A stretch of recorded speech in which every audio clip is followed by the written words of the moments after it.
Hello, everybody. Okay, so today we're going to be talking about why your perspective is your superpower in marketing and how to apply it to your marketing. So I'm deep in many marketing conversations, as I always am, which is so helpful because it gives me really a front row seat into what everyone is struggling with. And I would say that what the majority of photographers that are struggling with right now, what they are struggling with is deciding, like making the concrete decision on what they're going to offer. So they have a lot of ideas swirling. That creates overwhelm. Then maybe they try marketing one idea. They get data that is a very short runway of data, and they decide from that bad data that offer is not right. So then they go to the next offer, and then they try the same thing. And then before you know it, winter season is gone. You haven't made the money you want to make. We're going into spring.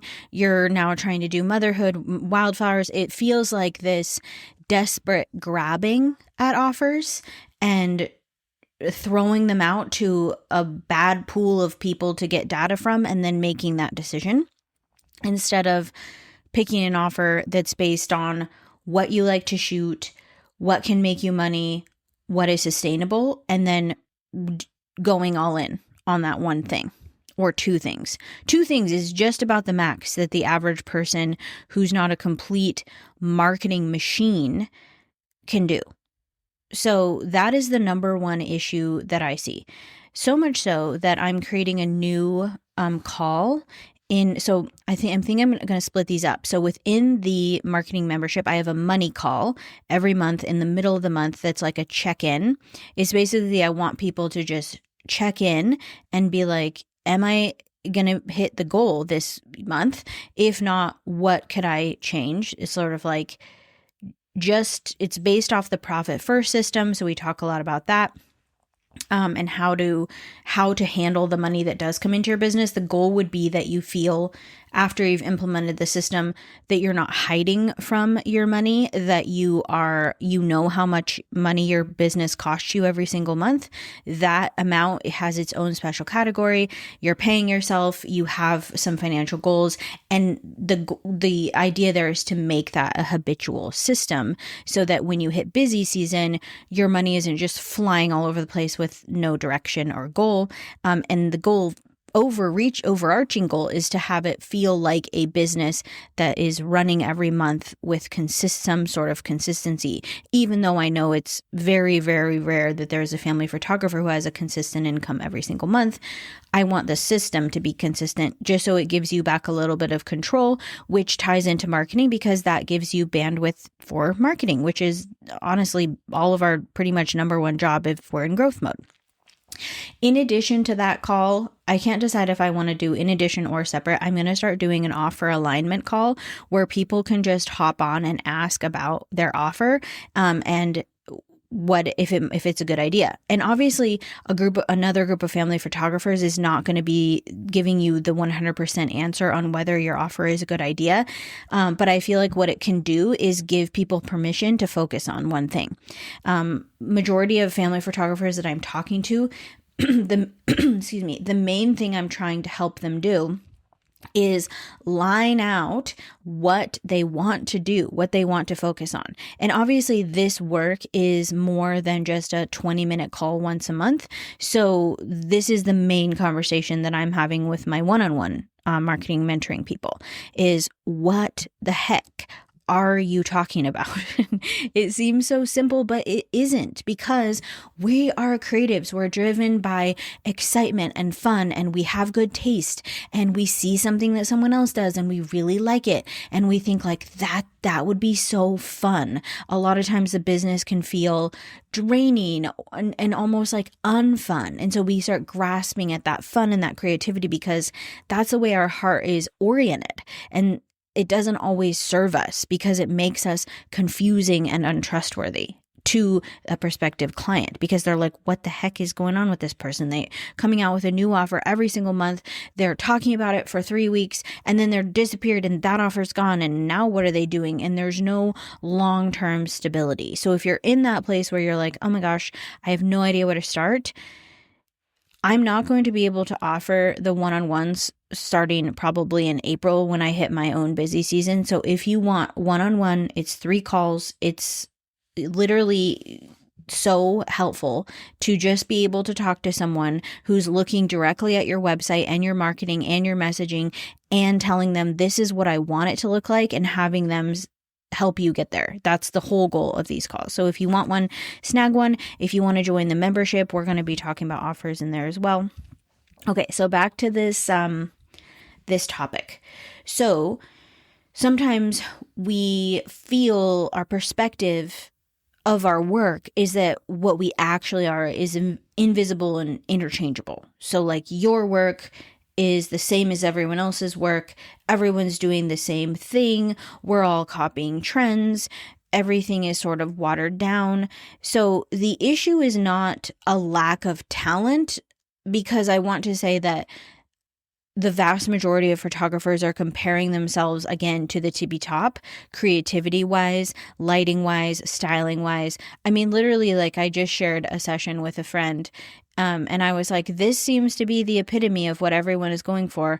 And it's literally the most stylish family that you've ever seen. Like they could be in a magazine. Their home could be on House, if you know what that is. It's like a home design site. It could be featured. Everyone is beautiful, right? And so, of course, that is the session that gets featured everywhere and everyone's drooling over all the family photographers and everyone's like, this is the epitome of success. And so the perspective is so off, because that's, as I've said 10 million bajillion times, those people, those situations, those creative tippy top sessions are not the path most often that I've found to profitability and a consistent business. So if you want to be popular in the family photography world, just run a lot of model calls and say exactly what you want and hyper style every session and ignore the people with the dark kitchens and go for the people with the bright white space, and ignore the people who look like everyday people and go for the people that look like supermodels. It's not rocket science. The exact same thing happens in the bridal industry and the wedding industry and the engagement industry, every industry. The same thing with seniors. I see these seniors and the people that they're showcasing are just knowing, having teenage girls myself, I'm like, okay, well, I know those girls are like the most beautiful girls in the school. So it's just misaligned perspective on what success is. And this is what's hurting all of us. Perspective, your unique, amazing perspective that you yourself have lost in the sea of this comparison, is the way you see families, moments, seasons, connections. It has shaped your entire life, your values, your experiences, the things that you notice. It shows up in the way that you talk.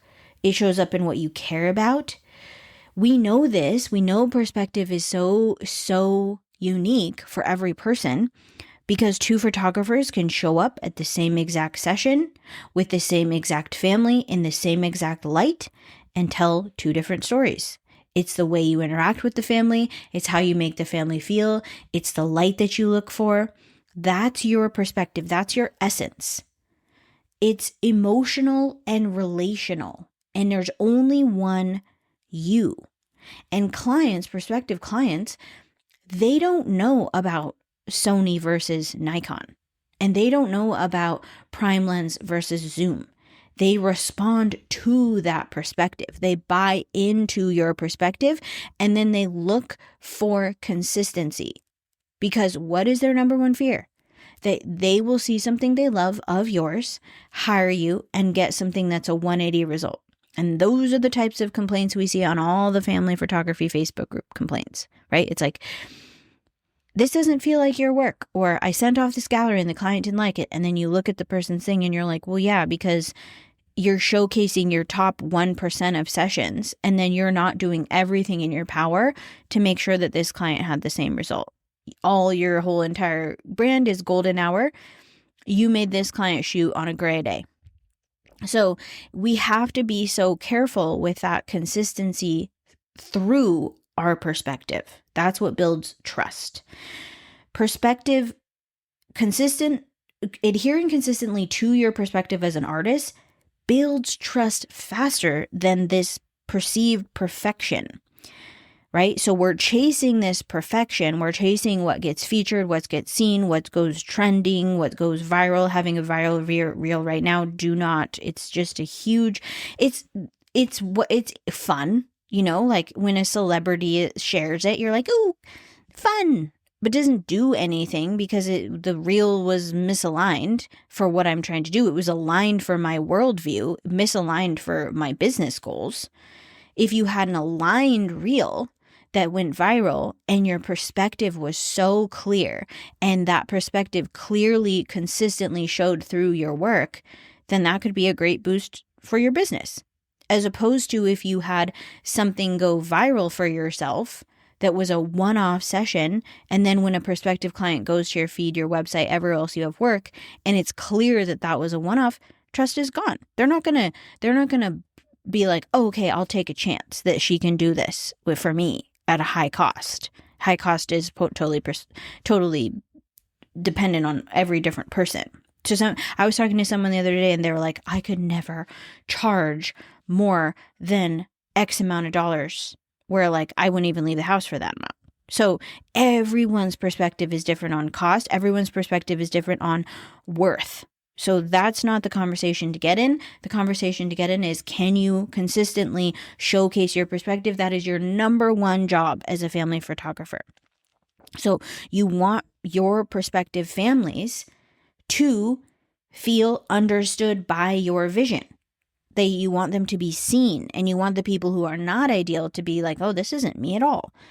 Polish work without perspective, without if you were to copy someone else's perspective, it would feel distant to you because it's not how you want it to feel. How honest perspective feels warm, safe, and relatable to the right people. So it's how you describe a session experience. It's the moments that you say matter the most to you and the family during the session, whether it's how you talk about chaos or emotion or imperfection.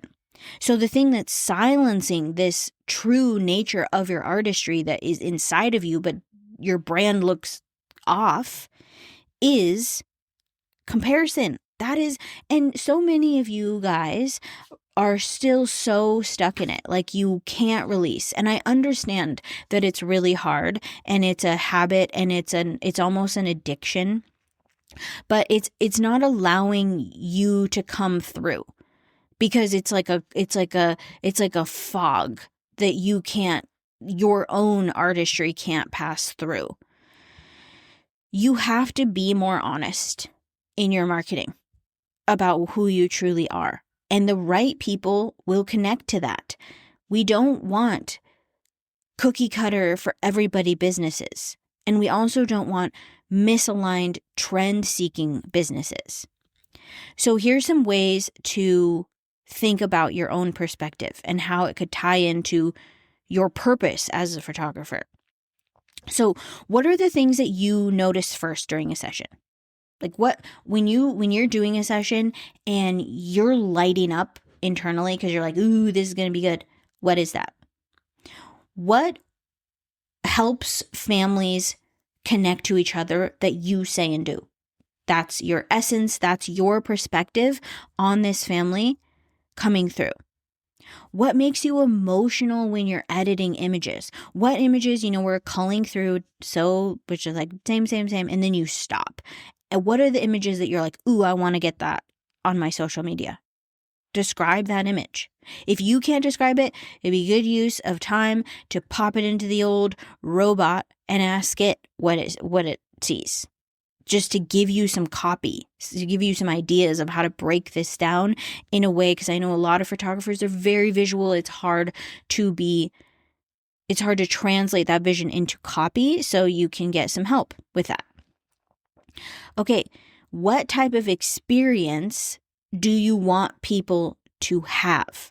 I feel like the experience isn't talked about enough, or it's talked about with language that's way too inclusive, like capturing life's most special moments. That doesn't mean anything to me. What is it? What is it that you're drawing from families? It's all the things. If you spend time, that's why that exercise of going through and pulling your best 20 images from 2025 into one gallery, almost like it was an art gallery that you could physically walk through, but you could just make it like you were delivering to a client a gallery page and just spend a lot of time in there. And align yourself to what's connecting those images, what makes you happy about them, how do you describe them, how can you pull this idea of your perspective from this batch of images. So how do we use perspective in everyday marketing? That would be writing captions that reflect on how you see your work, talking about sessions as experiences, not products.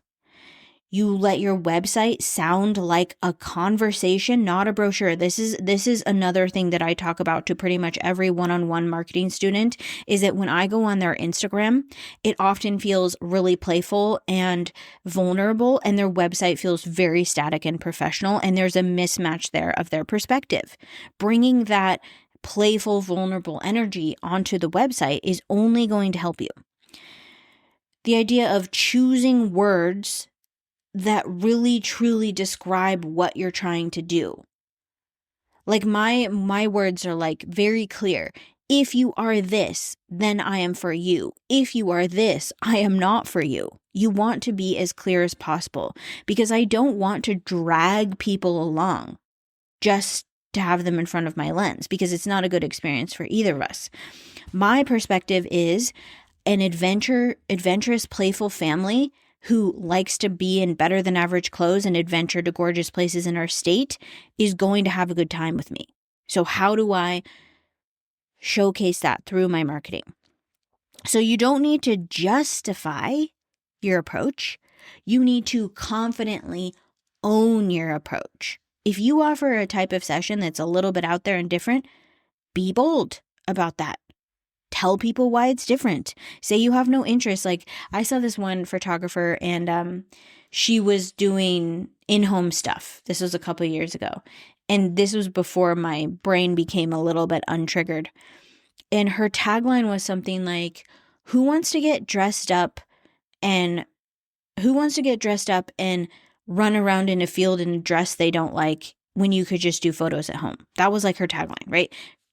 In the beginning, I was like, oh, triggering, is a little bit triggering to me. I wanted to be like, well, it doesn't matter. It's not my perspective. It's not my artistic perspective. It's a bold stance from her. It's a clear indication of her perspective. And the people that don't want to, first of all, the people that don't want to do what she described, I have no interest in in-home sessions. So those are not my people. We have to also be able to give up these groups of the population. You're not going to be for every person, and that is good. But a lot of you are trying to be too many things to too many people. You want it to be that the right clients feel relief when they see your perspective. They're like, oh, yes, I've had this experience. I haven't wanted this experience. I had this experience, but it wasn't quite right. She seems to be offering something that resonates with me. So it's not about convincing everyone. It's about being a beacon, because you're boldly standing behind your artistic perspective to draw the right people in. Hold on, I kind of moved my page. It's going to be loud and I don't want to edit this, so you just have to deal with it. Okay, next thing, you want to give people something tangible to do. Like, what is the next step? That is missing from so many marketing paths. People are stepping up their game in the copy department. They're stepping up their game in the clarity department. They're working on this idea of creating content for only the person they're talking to.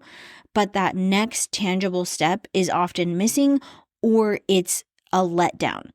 So in the call, in the marketing membership, on the offer call, we talked about someone who does IPS. Is there a way to not make that experience have this major dip in the middle while everyone's waiting for the call to talk about what the session is like? There's like this inevitable emotional dip where the client has been on a high, they're really excited, they love the imagery, they want to learn more. Now they're waiting to connect with you. How can we make that space in between more exciting? For people who don't do online booking, how can you write your emails in a way that keeps that energy high and assumes a booking as opposed to assuming you still need to sell this person on the thing? That could be a huge game changer in the number of people that book. If you write to me and you say, "Hi, I'm writing," which rarely happens to me because of online booking, but let's say it did, "I'm writing to learn about your family sessions in the mountains." If I wrote back to you assuming that you were going to book, that's a completely different email and a way more high trust way to communicate with someone. We're already on the same page. You went through my website. You took precious time out of your day to send me a message. I'm going to assume, barring some weird thing, that we're a go. And if you're like, "Oh, never mind, I don't want to book it," well, I would rather have met you with that energy than, "Let me know if you have any more questions." You know what I mean? Okay, so closing it down here, because I want to keep this short so you can really think about it. Every time, bring it back to trust. And the trust has to start with yourself. You may never be featured. You may never go viral. You may never be the most popular photographer in your town. You may never be the most trendy person. Your photography may lack the creativity that you admire in other photographers, and all of that can be true, and you can still run a successful business. You have to learn to trust your own perspective. And for many of you, the only way that you're going to be able to do that is by getting some sort of giant vacuum and sucking this comparison fog out of your way. Stop comparing. I'm going to show up at someone's house. That'll be like my thing. I'm going to like fly across country to some listener's house and like knock on the door. And they'll answer the door. I'm like, "I know what you're doing. I know what you're doing, Susanna. You are comparing with every freaking other photographer in here when you could be pouring that energy into your own perspective, your own artistic perspective." The reason that you chase comparison is because you have good taste. You see it.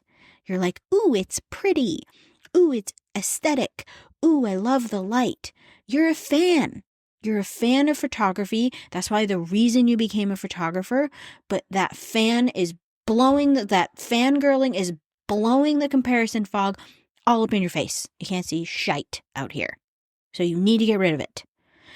Your work is good, but you're not letting it be seen. You're too quiet. Your marketing needs to reflect who you are as an artist. It needs to invite people excitedly and boldly into your brand, not be a little puddle of milk. Oh, I don't know where I'm going with that. That was wrong. I don't even know what a puddle of milk does. Anyway, you're a puddle of milk. Become a puddle of Fanta that spurts little star spurts into the air and not afraid of its own self. Stop being milk. Be Fanta.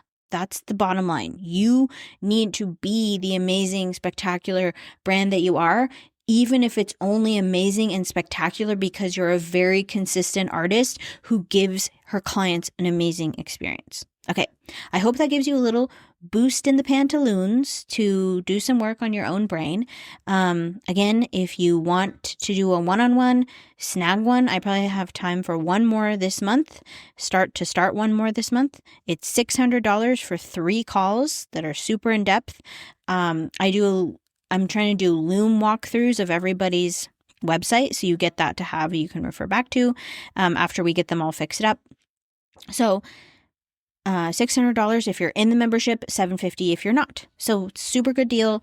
I love doing them. I've had really good response so far. If you just need a little bit of extra support and you want to get going every single Monday, listening to me ranty rant and answer questions on live, join the membership. So yeah, I hope you guys have a good week.